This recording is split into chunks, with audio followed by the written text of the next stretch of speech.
You know that feeling, right? You're listening to a song, maybe one you've heard a million times, and then, bam, that one moment hits. The key changes, the singer's voice just soars, the orchestra swells up, and suddenly you are covered in goosebumps. It's gotta be one of the most powerful, personal, and, well, kind of mysterious experiences music can give us. So let's dig into what's really going on in those moments. I mean, it's a feeling that cuts across all cultures and all musical tastes, doesn't it? It's this sudden wave of emotion that you can literally feel on your skin. So what is that? Is it, just a feeling, or is there something way more profound going on here? Yeah, this is exactly what we're talking about. That whole cascade of physical reactions. A shiver that has absolutely nothing to do with being cold. A tingle that feels both deeply emotional and super physical at the same time. For a long time, we just called it getting the chills, but it turns out science has a much cooler, more precise name for it.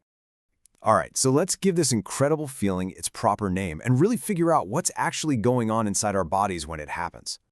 Okay, here it is. It's called Frisson. That's pronounced Frisson. It's actually a French word for shiver, and it describes a totally measurable physical event. And pay attention to that term, psychophysiological. That sounds complicated, but all it means is that it's a bridge between your mind, your psyche, and your body's actual physical reaction.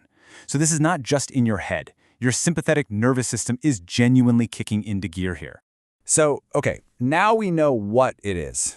But that just leads to the bigger question, right? Why? Why does music, which is, let's be honest, just organized sound waves, have this incredible power over our bodies? Well, the key to this whole thing, this whole phenomenon, really just comes down to one word: surprise. See, our brains are these fantastic prediction machines. They're always trying to guess what's coming next. When we listen to music, especially music we're familiar with, our brain is constantly, subconsciously predicting the next chord, the next note. And Frisson?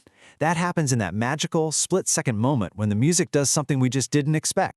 So the number one trigger is definitely that violation of expectation. Think about a sudden, dramatic change in volume or a harmony that takes a really surprising, beautiful turn. But, there are other factors at play too. There's something called emotional contagion, which is basically where we catch the emotion that's being expressed in the music. And finally, context matters a lot. Hearing a song in a cool, dark movie theater during a really powerful scene, that can amplify the effect like crazy. Okay, so we've covered the psychology of it. Now let's go one level deeper. Let's peel back another layer and look at the neurology. What's actually lighting up inside our brains during that exact moment of frisson? So it turns out a whole core emotion network in our brain just lights up. First, you've got the amygdala. It kicks in and basically treats the music like it's a really important social or emotional signal. Then the hippocampus gets involved, and it starts connecting the sounds to our memories and even helps regulate our stress response. But the real star of the show here is the nucleus accumbens. This is the brain's primary reward center. When that music violates our expectations in a pleasurable way, this region gets flooded with dopamine. Yep, the exact same feel-good chemical we get from things like amazing food. And what's really fascinating is just how specific these responses are. I mean, getting chills is not the same thing as being moved to tears. Not at all. Research shows that chills are a state of high arousal. Your skin conductance literally increases. And what's super interesting is that songs that give us chills are often seen as being both happy and sad at the same time. Crying, on the other hand, that's actually a calming response, and it's linked much more directly to just sadness. Okay, so we're starting to get a handle on how our brain reacts. But let's flip this around. How do composers and musicians actually engineer these moments? Is there some kind of secret formula for creating frisson? Well, the best way to think about it is this idea of harmonic gravity. So imagine this. In pretty much any piece of music, there's a home bass chord. We call it the tonic. It's the sound that feels totally stable, totally resolved. It feels like coming home and kicking your feet up after a long day. Every other chord in the song has this certain pull, this gravitational force that just wants to get back to that center. And composers, they are absolute masters at playing with this gravity. Now, you don't need to be a music theory nerd to get this.